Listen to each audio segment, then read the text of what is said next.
नमस्ते। Solid facts में आप सबका स्वागत। जैसा आप देख रहे हैं, हेमंत शर्मा हमारे साथ मौजूद हैं। बहुत स्वागत है सर। सर, नितिन गडकरी को लेकर के हमेशा से ही कहा जाता है कि मोदी सरकार के मंत्रिमंडल में अगर कोई मंत्री काम करने वाला है तो वो नितिन गडकरी है। एक ऐसी ही इमेज उनकी बनी हुई है। वो लगातार जिस तरीके के सोशल मीडिया पर जो बातें करते हुए देखे जाते हैं, मेन स्ट्रीम मीडिया में जिस तरीके से वो दावे करते हुए देखे जाते हैं कि किसी भी दल का कोई नेता उनके पास आता है, वो कभी खाली हाथ नहीं जाता है। वो जो सड़क मांगता है उसको मैं देता हूं। वो बार बार ये भी कहते हुए सुने जाते हैं कि किसी भी पार्टी का आज तक कोई नेता, मैं तो वो ये कहते हैं कि नेताओं से मैं कहता हूं कि आप अपने क्षेत्र का जो है वो सड़क का प्रस्ताव बनवाइए और देखिए मैं तुरंत फंड देता हूं, फंड की कमी नहीं, इत्यादि इत्यादि बहुत सारे दावे करते हुए देखे जाते हैं।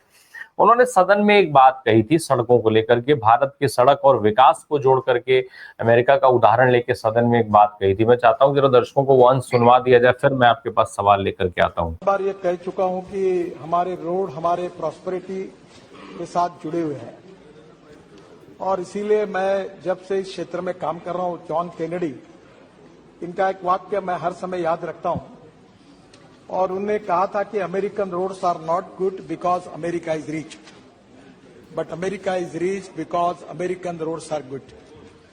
और मैं इसी बात पर भारत को आत्मनिर्भर भारत बनाने का, सुखी समृद्ध संपन्न शक्तिशाली हिंदुस्तान बनाने का जो संकल्प प्रधानमंत्री मोदी जी ने किया है, उसके आधार पर मैं इस सदन को विश्वास दिलाना चाहता हूं कि 2024 समाप्त होने के पहले हिंदुस्तान का रोड इंफ्रास्ट्रक्चर अमेरिका के बराबर होगा, ये विश्वास मैं दिलाना चाहता हूं।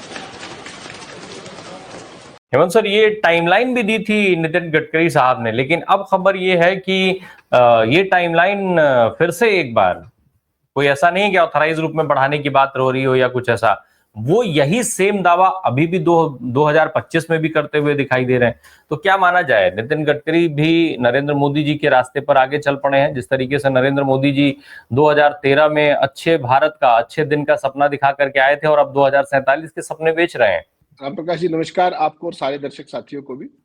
देखिए, मोदी जी के मंत्रिमंडल में अगर आपको रहना है तो वो सारी चीजें अपनानी पड़ेंगी जो मोदी जी अपनाती हैं, चाहे वो पोस्ट डेटेड चेक का मामला हो, चाहे अनडेटेड चेक का मामला हो, टाइमलाइंस बदलने का मामला हो, गोल पोस्ट बदलने का मामला हो, मुद्दों को छोड़ देने का मामला हो, सवालों के जवाब का मामला हो, कोई भी जवाब, उसमें हर चीज में आपको अगर आगे बढ़ना है मोदी के राज में तो उनके साथ कदम ताल करना होगा और गडकरी साहब वही कर रहे हैं पिछले 10 साल से। ये जो टाइमलाइन आपने बताई ये तो 2022 की है, 2024 तो चला भी गया, उनसे कोई बताने वाला हो तो 2025 का जून आ गया। तो इन्होंने फिर 2 साल का एक और चेक काट दिया कि अब 2027 की डेडलाइन दे दी। आपको याद होगा मोदी जी 2022 तक तमाम संकल्प थे, उन सब की किसी का आप रेफरेंस नहीं देते हो। किसानों की आय दुगनी हो, पक्का मकान हो, शौचालय हो, स्वच्छ पेयजल हो, जितने भी वायदे थे अब उन सारों को हटा दिया है, किसी वायदे की बात नहीं करते। अब सीधा 2047 में विकसित भारत और विश्व गुरु भारत, सीधा सीधा वो है। तो उसी रास्ते पे कहीं ना कहीं पिछले 10 साल से मिस्टर नितिन गडकरी भी चल रहे हैं। और अगर ईमानदारी की बात करेंगे ना आप, तो वास्तव में स्थिति ये है कि नितिन गडकरी मोदी सरकार के सबसे हाईली ओवररेटेड मंत्री हैं, जिनके कामकाज को मीडिया का एक सेक्शन, जिसको मोदी और शाह के यहाँ लिफ्ट नहीं मिलती, वो इनके कामकाज को रह रह के बढ़ा चढ़ाकर काम करता है, चढ़ाता है उसको, उसकी मार्केटिंग करता है बिना किसी प्रोवोकेशन के। क्यों? क्योंकि उनको कहीं ना कहीं को अल्टरनेट खड़ा रखना है, जैसा वो कांग्रेस के साथ करते रहे।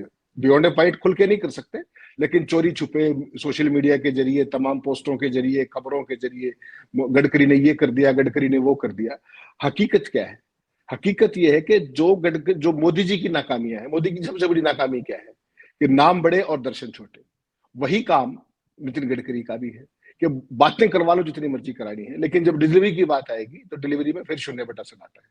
2 दिन पहले का उनका एक वीडियो देखिएगा, आपको क्या कहते हैं कि दिल्ली से देहरादून 2 घंटे में, दिल्ली से जयपुर 2 घंटे में, दिल्ली से अमृतसर 4.5 घंटे में, दिल्ली से जम्मू इतने घंटे में। जरा एक बार गडकरी जी खुद भी बाई रोड जाके देख के आए, जरा जयपुर तक कितने घंटे लगते हैं। अगर 5 घंटे से पहले वो अपनी कारगेट में पहुंचकर दिखाएं तो पता लगे उनको। बेशक दिल्ली बॉम्बे एक्सप्रेस वे चालू हो गया है उसमें, गुड़गांव से बॉम्बे तक, उसके बावजूद भी जब जयपुर की तरफ उतरते हो आप, उसके बाद जो हालत होती है। ऐसे ही दिल्ली दिल्ली देहरादून की बात कर लीजिए, दिल्ली चंडीगढ़ की बात कर लीजिए, रोड बन रहे होते हैं, रोड बनना शुरू नहीं होते उससे पहले टोल चालू हो जाता है।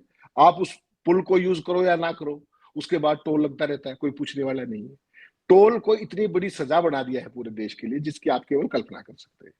दूसरा सवाल सबसे बड़ा है टाइमलाइंस का। जिस भी चीज की आप टाइमलाइन देखेंगे, हर बार उस टाइमलाइन को बदल करके कभी इधर से उधर, कभी उधर से इधर। इन सारी चीजों में बेसिकली क्या है कि ओवर रेटिंग एक चीज है, लेकिन हकीकत के पैमाने पर जब आप जांच करेंगे तो गडकरी का भी दावे, जितनी भी बातें हैं बड़बोलापन, वो उतने ही खोखले हैं जितने मोदी के। आप एक चीज बताइए, आज दर्शकों के सामने एक सवाल छोड़ के जा रहा हूं। जिस भी रोड पर आप निकलते हैं, 90% रोड आजकल टोल रोड है, 90%, ज्यादा भी हो सकते हैं, कोई सेंटर का टोल है, कोई स्टेट का टोल है, बिना टोल के तो सड़क ही नहीं बची।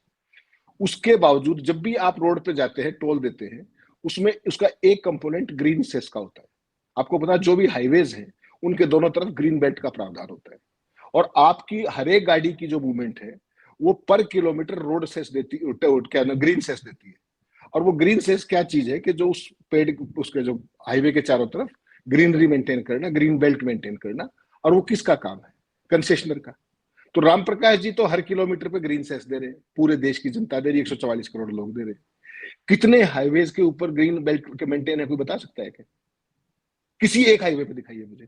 सैकड़ों किलोमीटर के लंबे के हाईवे है, उस पर कई 4 पेड़ दिखाइए मुझे ग्रीन बेल्ट में, कहीं मेंटेन नहीं है। पैसे लगातार जनता से लिए जा रहे हैं। अगर उन उस पर आपका क्या लगता है? कंसेशनर का काम है, सब जनता उसको पेमेंट कर रही है, उसके बावजूद भी ग्रीन बेल्ट क्यों नहीं है? कोई पूछेगा? कोई पूछने जाए तो गडकरी साहब कहते हैं कि ये तो मोदी की सरकार है, पता ही है आपको, सब कुछ वही करते हैं। तो जब कोई जवाबदेही की बात आए तो मोदी करते हैं, जब वाहवाही की बात आए तो केवल कैबिनेट में अकेले मंत्री के गडकरी कर रहे हैं, गडकरी ने ये कर दिया, गडकरी ने वो कर दिया। हकीकत में वही बात है, नाम बड़े और दर्शन छोटे। डिलीवरी की जब आप बात करोगे तो डिलीवरी के मामले में वही चीज है। और इसका सबसे बड़ा उदाहरण आप देखिए, देश में बहुत बड़े हाईवेज बढ़ा दिए, पर डे इतने किलोमीटर बढ़ा रहे हैं, ये कर दिया, वो कर दिया, टोल का सारे देश भुगत रहा है। सड़क दुर्घटनाओं को कम करने का मामला देख लीजिए। अगर किसी सरफेस ट्रांसपोर्ट मिनिस्टर की सबसे बड़ी सफलता या असफलता कोई पैमाना है तो वो उस देश के हाईवेज पर होने वाला दुर्घटनाओं का वो है, दर है। क्या गडकरी बता सकते हैं कि उन्होंने अपने इतने हाईवेज बनाने के बावजूद भी उनमें कितने खतरनाक कट और किस तरह के उसमें निकलने, एग्जिट के और एंट्री के जो पॉइंट्स हैं, उन पर कितने एक्सीडेंट होते हैं, कितनी घुमावदार सड़कें, हाईवेज क्यों है वो? उसके लिए वो क्या कर पाए, उसमें कितना सफल हो पाए, बता दें जरा देश की जनता को। टोल टैक्स का जो मामला है वो देख लीजिए आप, जितने भी ये आपकी परियोजनाएं हैं उन सब की किसी की भी देख लीजिएगा, क्या करते हैं, आज उसकी ये डेडलाइन है, फिर कल उसकी वो डेडलाइन है, और वो सारी चीजें। 2022 में रखा गया था दावा 2024 का, अब 2025 शुरू हो गया, अब 2027 का फिर कर दिया। 27 आने से पहले 29 हो जाएगा, और अल्टीमेटली ये जाएगा 2047 तक, विकसित भारत के साथ ही जुड़ जाएगा। उसमें गडकरी कोई जवाबदेही नहीं होगी। इसी तरीके से आप देखिए, लेकिन घटना दुर्घटना के आंकड़े तो समय समय पर सामने आते ही रहते हैं, तो इसमें नितिन गडकरी का से क्या सवाल पूछा जाए, क्यों सवाल पूछा जाए? भाई घटना दुर्घटना, आज नितिन गडकरी ये दावा करते हैं लगातार कि जबरदस्त रूप से हाईवेज बने हैं, स्पीड की बात कर रहे हैं कि इतने स्पीड में बन रहा है, क्वालिटी की बात कर रहे हैं वो लगातार, और ठीक उसी पैटर्न पर मोदी जी बात करते हैं कि देश जो है वो विकसित देशों की श्रेणी में आकर के खड़ा हो गया है, भारत की अर्थव्यवस्था जो है वो चौथे नंबर पर पहुंच गई है इत्यादि। तो सपने तो सेम दिखाए जा रहे हैं, और विकास, भाई अगर देश का विकास हो रहा है तो उसमें कहीं ना कहीं सड़कों का योगदान तो जरूरी है ही है। तो नितिन गडकरी की बात तो सही है ना, और भाई योजनाएं कई बार होती हैं कि समय पर पूरी नहीं हो पाती हैं, तो ये क्या उसकी वजह मानी जाए? भाई योजना समय से पूरी नहीं हो पाई। नहीं राम प्रकाश जी, फिर उसकी डेडलाइन बताते क्यों? आप मत बताइए ना फिर डेडलाइन के 2024 तक ही हो जाएगा, 2025 तक ही हो जाएगा, 27 तक ही हो जाएगा, मत बताइए फिर वो। और रही बात जिम्मेदारी की, तो जो भी रोड बन रहा है उसकी सेफ्टी के लिए जिम्मेदार कौन है, उसकी डिजाइनिंग के लिए जिम्मेदार कौन है, उसकी क्वालिटी के लिए जिम्मेदार कौन है, उसकी टाइमलाइन के लिए कौन जिम्मेदार है? आज हाईवे बनता है, टोल उस पर आज से ही लागू हो गया, पता लगा 4 दिन बाद हाईवे धस गया। गुड़गांव में 4 बार देखा होगा आपने, कभी एयरपोर्ट की तरफ धस जाता है, कभी बॉम्बे एक्सप्रेसवे के उस पर ट्रांजेक्शन में धस जाता है। सड़क बनने के 1 महीने के अंदर, 2 महीने के अंदर, और तमाम ऐसी चीजें हैं। बेंगलोर पे, जब आप बेंगलोर में आते हैं आप एयरपोर्ट की तरफ, देश की सबसे महंगी सड़क है, 120 रुपए टोल लिया जाता है उसमें चंद किलोमीटर का। उसके बावजूद उस सड़क की हालत देख लीजिए, किसी सड़क की हालत देख लीजिए आप, दिल्ली चंडीगढ़ की देख लीजिए, एक तरफ रोड बन रहा होता है, सारा सड़क डाइवर्जन होते हैं, उसके बाद आप टोल दिए जा रहे हो। कोई तो जिम्मेदार होगा ना। जब लाल बहादुर शास्त्री जी रेल मंत्री थे 1952 से 56 के बीच में, एक रेल दुर्घटना हुई, उन्होंने इस्तीफा क्यों दे दिया था? क्या वो रेल चला रहे थे उस टाइम, या वो सिग्नल की दिक्कत थी उनकी, या किसी और की कोई जिम्मेदारी थी? एक चीज होती है नैतिकता।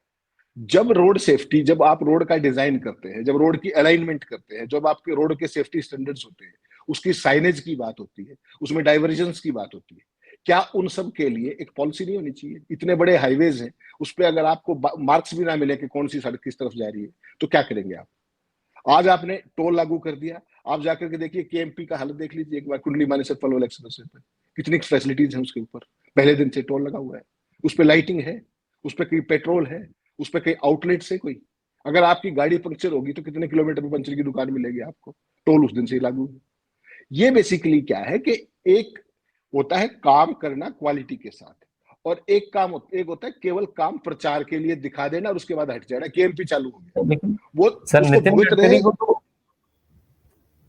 नितिन गडकरी को तो परफॉर्मेंस वाला मंत्री माना जाता है। ये कहा जाता है कि वो सबसे हाई परफॉर्मेंस वाले मिनिस्टर हैं मोदी सरकार के अंदर। इनफैक्ट मोदी जी से भी ज्यादा अच्छा परफॉर्मेंस गडकरी का माना जाता है। और फिर ये सारी चीजें कैसे, अगर अगर वो परफॉर्म नहीं कर रहे हैं तो फिर ये चीजें होती क्यों है, इस पर बात क्यों होती, क्यों कहा जाता है उनको इतना? और दूसरा, आपने जो क्वालिटी और ये सब की बात की, क्या वजहें देखते हैं आप, आखिर क्वालिटी ऐसी क्यों है? नितिन गडकरी को तो भाई ईमानदार नेता के तौर पर जाना जाता है। हाँ, बीजेपी सारी ईमानदार है, पूरी पारदर्शी भी है, जवाबदेह भी है, ईमानदार भी है, उसमें कोई समस्या नहीं।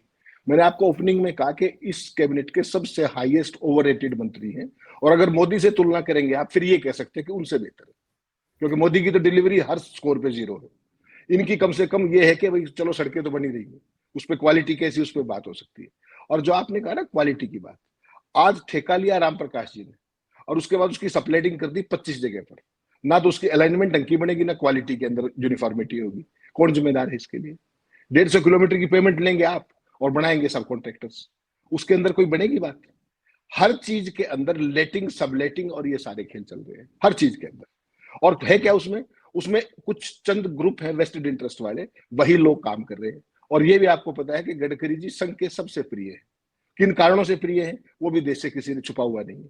सारी की सारी संघ की जो फाइनेंसिंग है उसको लेकर के रह रहकर समय समय पर बातचीत आती है ग्रेप वाइन में कि कौन संघ का ध्यान रखता है, कौन संघ की सारी जरूरतों को पूरा करता है, ये सारी चीज। लेकिन अल्टीमेट सवाल यह आएगा जब आपकी डिलीवरी की बात आती है, तो वो delivery in terms of numbers है कि इन टर्म्स ऑफ क्वालिटी है? तो क्वालिटी के नाम पे जो मैं कह रहा हूं कि अगर जितने हाईवेज के ऊपर सारे देश की जनता टोल दे रही है, उस पर अब तक करोड़ों पेड़ को क्यों नहीं लगाए गए, उसके लिए जिम्मेदार कौन है? गडकरी है या नहीं? मैं सिर्फ ये पूछ रहा हूं आपसे। जब आप और मैं ग्रीन सेस दे रहे हैं, वो कंसेशनर उस ग्रीन बेल्ट को, और वो जमीन खाली पड़ी है, सड़क के दोनों तरफ जमीन खाली पड़ी है, सड़क के बीचों बीच जमीन खाली पड़ी है ग्रीन सेस की, वो क्यों नहीं लागू हो रही? कौन जिम्मेदार है उसके लिए? और कोई मिलने जाए कहे कि साहब ये कर दो, तो बोले ये तो मोदी जी की सरकार, मैं तो क्या ही कर सकता हूँ। ये स्टैंडर्ड आंसर है।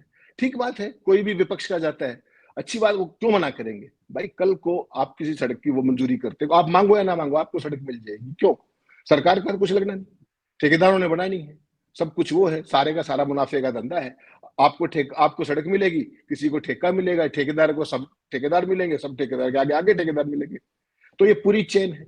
अभी आपने दिल्ली में जो द्वारका एक्सप्रेस वे था, उसकी आपने सीएजी की रिपोर्ट देखी, क्या था उसमें कि 18 करोड़ रुपया पर किलोमीटर में बनना था, 250 करोड़ रुपया सीएजी कह रहा था। और हुआ क्या उसमें?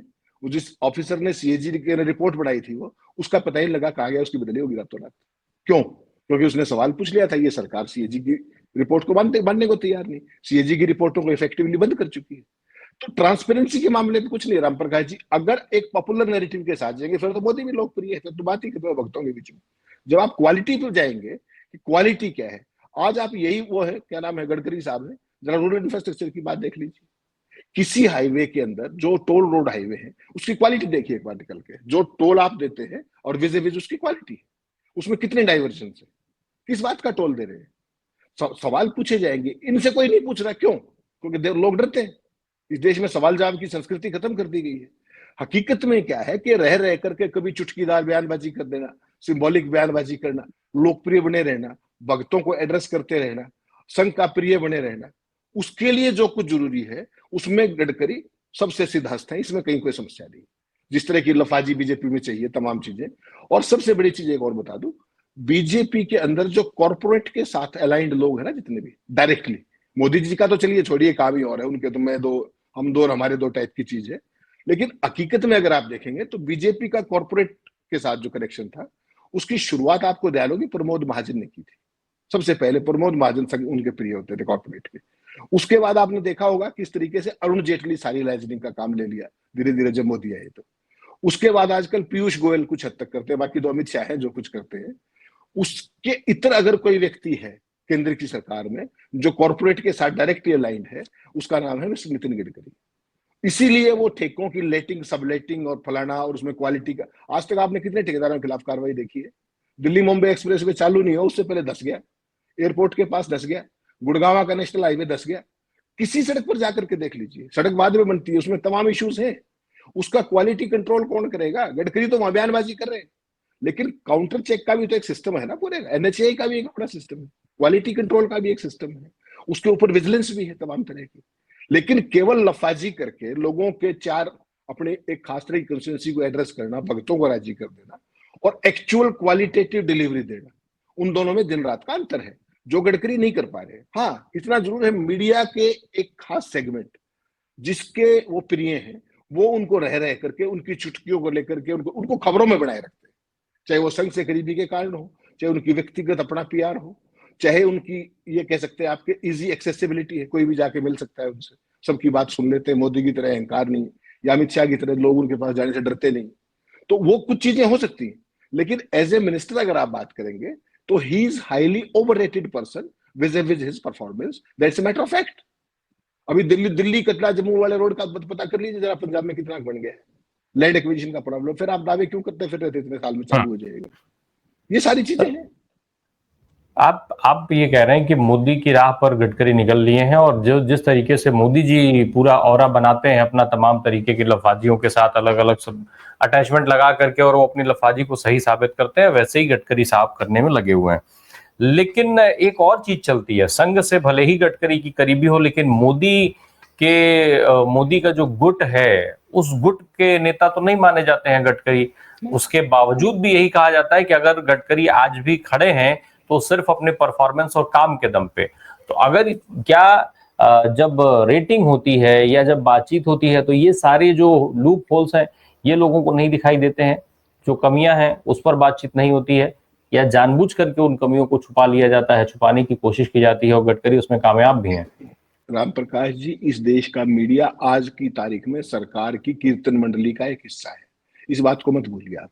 वो गडकरी हो या कोई छोटे से छोटा मंत्री हो, कोई लेकिन सर मोदी और गडकरी की तो सीधे सीधे अदावत लगातार मानी जाती है, कही जाती है कि पुराने समय से अदावत चली आ रही है। अदावत होती तो कैबिनेट में नहीं मिलते वो, माफ कीजिएगा, जिसकी मोदी के साथ अदावत है उनकी कैबिनेट में नहीं हो सकता, ये मान करके चलिए। अगर मोदी के हिसाब से अगर पार्टी अध्यक्ष नहीं बन रहा है तो 3 साल से एक्सटेंशन पे है मिस्टर नड्डा, जो नहीं है तो नहीं है, दूसरा नहीं आने दिया ना उन्होंने। यही कैबिनेट का भी हाल है। हकीकत क्या है, कितना ही कमजोर गडकरी तो देखिए one of the top 5-6 ministers में से एक है, सीनियरिटी के हिसाब से पार्टी अध्यक्ष, सारी बातें।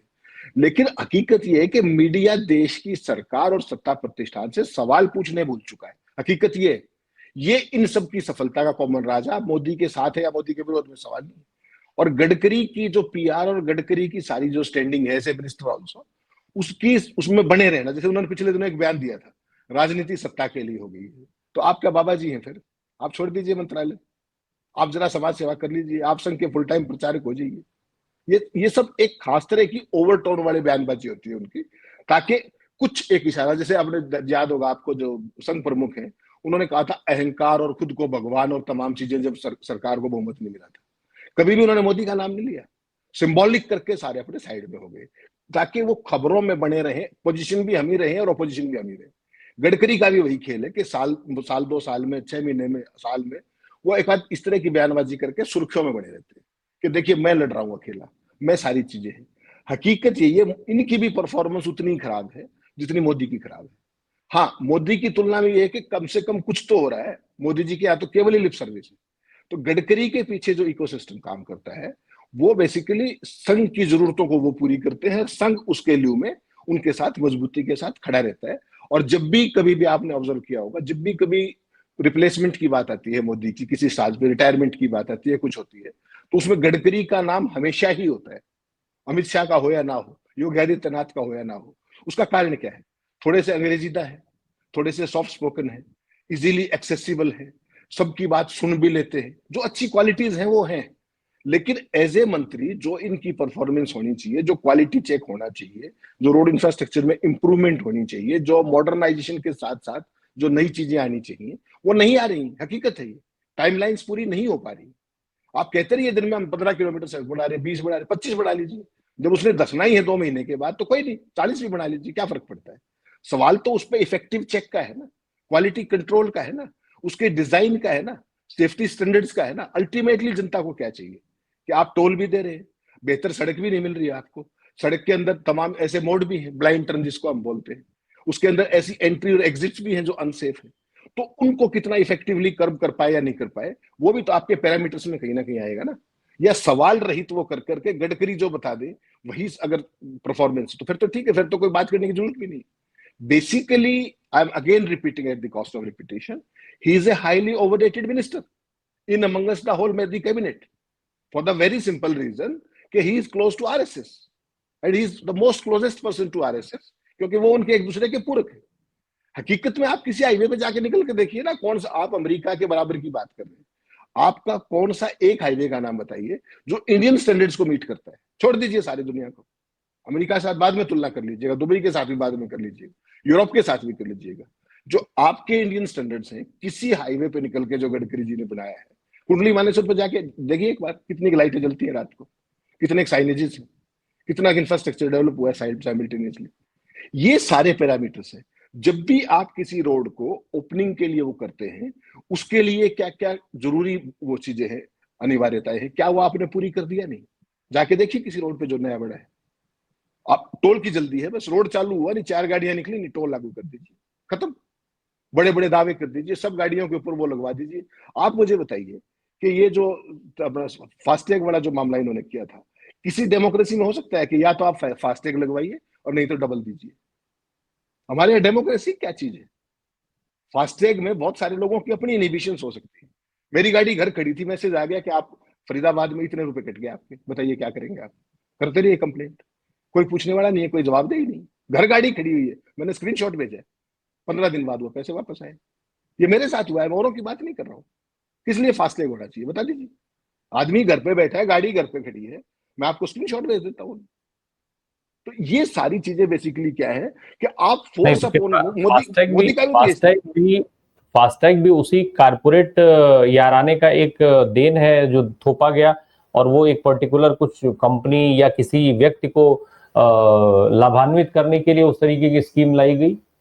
नहीं, कहने को तो हर चीज में मोदी सरकार एफिशिएंसी बढ़ाती है, टाइम बचाती है, रोडों पर ट्रैफिक जो टोल टैक्स बैरियर है उस पर भीड़ ना बढ़ने की बात है। आप जाके देखिए ना, कौन से टोल पर आप सीधा और निकल जाते हैं हैसल फ्री, हर एक पे लाइनें लगी हुई है। अब तो फास्टैग भी लग गया। अब क्या करेंगे गडकरी जी? अब नया ड्रामा शुरू कर दिया कि अब नंबर प्लेट से ही उठ जाएगा, अब इलेक्ट्रॉनिक वो लग गए हैं। दिखा दीजिए कितने टोल्स पे लगे हुए हैं। तो ये लफाजी अलग चीज है। मैं कह रहा हूं कि मैं घर पे गाड़ी गाड़ी खड़ी है मेरी, और फरीदाबाद में उसका टोल कट रहा है, बताइए आप। एक दिन मथुरा में ऐसे हुआ, एक दिन पानीपत में ऐसे हुआ। मैं आपकी गाड़ी में बैठा हूँ, आपकी गाड़ी में बैठा हूँ, केवल फोन मेरा मेरी जेब में है, उसके बाद मेरी गाड़ी में से पैसे कट गए। ये तो मैं अपनी घटनाएं बता रहा हूँ, सारों के साथ मैसेज है, बाकायदा पैसे वापस आए, रिफंड हुए। तो आम आदमी सोचिए, जो कॉमन, जिसको समझ नहीं है बेचारे को, ग्रामीण है, उसका क्या होगा? तो फास्टैग जो था बेसिकली, वो आपने ले तो आए, आप बड़ा अच्छा किया आपने एफिशिएंसी के नाम पे सारा, लेकिन वो कंपनियां किस तरह की चीजें कर रही है, किस तरह की चीजें हो रही हैं। आप मान लीजिए अगर मिसयूज भी हो रहा है फास्टैग का, तो क्या मैं जिम्मेदार हूं क्या? कोई गाड़ी अगर वहां से निकली, उसने नंबर प्लेट नकली लगा रखी है, क्या लगा रखी है, मुझे क्यों दंड भुगतना चाहिए? मेरे पैसे क्यों कटने चाहिए? लेकिन ये चीजें हैं। और उसके ऊपर देखिए जो तुगलकी फरमान क्या है कि अगर आप फास्टैग नहीं लगवाएंगे तो आपको टोल डबल देना पड़ेगा। बताइए आप, ये कौन सा लॉजिक है? आप 2 लेन करिए, किसी भी टोल पे जाइए आप, अगर 6 लेन का टोल है तो 3 लेन तो परमानेंट क्लोज्ड है, केवल 3 ही काम करती है। उस वहां पे उनको बंद करने से एफिशिएंसी नहीं हो रही, क्योंकि ठेकेदार को वहां कर्मचारी रखने पड़ते हैं टोल पे, और वो उसकी खर्चा घटाने का बेस्ट तरीका क्या है कि 3 टोल को परमानेंट बंद रखो, 3 लेन्स को, 3 काम करती तो डबल भीड़ तो वैसे ही होगी। उसपे ध्यान नहीं जाएगा। इमरजेंसी व्हीकल्स के उसपे कोई साइनेज है कि नहीं, उस पर ध्यान नहीं जाएगा गडकरी का। उनका ध्यान इस पे जाएगा कि जिसके गाड़ी पे फास्टैग नहीं, उससे डबल चार्ज कर लो। ये कौन से कानून में लिखा हुआ, मुझे जरा बता दीजिए। और जब ग्रीन सेस आम आदमी दे रहा है, तो हाईवेज के ऊपर क्यों नहीं लगे हुए वो पेड़? जब हम हर किलोमीटर के पैसे दे रहे हैं, और उससे क्या होगा? पर्यावरण का संतुलन होगा। जितने हाईवेज बन रहे हैं उस पर करोड़ों और वो पेड़ लगेंगे। देश के अंदर जो ये सारी चीजें हैं, पर्यावरण की, प्रदूषण की, मानसून की, तमाम समस्याएं हल होंगी। लेकिन कभी गडकरी ने सोचा भी है, कभी उससे बात भी की है? पूरी भाजपा क्या ड्रामा करती फिर रही है, एक पेड़ माँ के नाम। अरे इस हाईवेज के ऊपर अरबों पेड़ लग सकते हैं, वो लगवा दिए क्या आपने? हाँ। जबकि जनता टोल दे रही है उसके लिए, ग्रीन सेस दे रहे हैं हम। वो सारे का सारा पैसा कंसेशनर के पास जा रहा है। कंसेशनर से कहां जा रहा है मुझे आपको क्या पता? बता दीजिए इसका जवाब। कहां है गडकरी? कहां है उनकी ईमानदारी? कहां है उनकी transparency? Where is his performance? केवल अखबारों में लफाजी कर देना, 4 शगुफे छोड़ देना, ये मंत्री नहीं होता, माफ कीजिएगा। It is ultimately the performance that should matter, जो कि आज के दौर में एक गई बीती बात होगी जिसके ऊपर लोग बात नहीं करते। लेकिन जब आप सरफेस ट्रांसपोर्ट मिनिस्टर हैं तो आपको हर चीज की रिपोर्ट देनी पड़ेगी। रोज 15 किलोमीटर सड़क से कुछ नहीं होने वाला है। वो चौथे दिन 10 ही जानी है तो बढ़ा लीजिए, 20 बढ़ा लीजिए, 40 बढ़ा लीजिए, क्या फर्क पड़ता है? बात वो है मंत्रालय की, जब लोग आपकी वाहवाही करें। आप कहें कि टोल घटाया, जितनी आपने सड़क यूज की उतना आपने टोल दिया। यहां से आप दिल्ली जाइए, रोहतक से 22 किलोमीटर हाईवे पे चलते हैं, 120 रुपया टोल देते हैं, और हाईवे की हालत देख लीजिए जाके, किसने किया है टोल? 40 किलोमीटर का पैसा देते हैं आप, 22 किलोमीटर चलते हैं। और गडकरी की रोज लफाजी सुन लीजिए, कितनी क्या लफाजी करते हैं। हकीकत में क्या है? नाम बड़े और दर्शन छोटे, highly overrated, delivery zero for all practical purposes.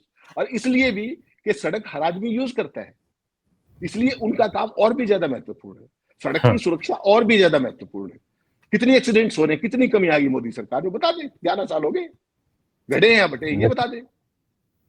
Nitin Gadkari को लेके बार बार और लगातार इस तरीके की इमेज बनाई जाती है कि वो सबसे शानदार परफॉर्मेंस उनकी है, बेहद ईमानदार छवि दिखाई जाती है, लगातार जो है उनकी वाहवाही होती है। साथ में ये भी कहा जाता है कि उनके परफॉर्मेंस की बदौलत ही वो नरेंद्र मोदी मंत्रिमंडल में रहकर भी कई मामलों में असहमति दिखा पाते हैं। हालांकि ऐसा होता बहुत कम है, लेकिन ये जो जिस तरीके से जनता के ऊपर मार है महंगाई की, तमाम तरीके के टैक्सेस देते हैं आप, टोल को गडकरी बहुत जरूरी बताते हैं, इन सब के बावजूद भी जो सुविधाएं हैं, सुविधाओं के नाम पर जनता को कुछ भी नहीं है। सुविधाओं का नाम लेकर के एक तरीके से ब्लैकमेल किया जाता है, लूटा जाता है जनता को, और जनता हर बार कराती है, मार खाती है, सुविधाओं का इस्तेमाल करने को मजबूर है। उतनी ही सुविधाएं जितनी सरकार दे, आपके अधिकार में कुछ नहीं है। बहुत बहुत धन्यवाद हेमंत सर, हमसे बात करने के लिए। Thank you so much.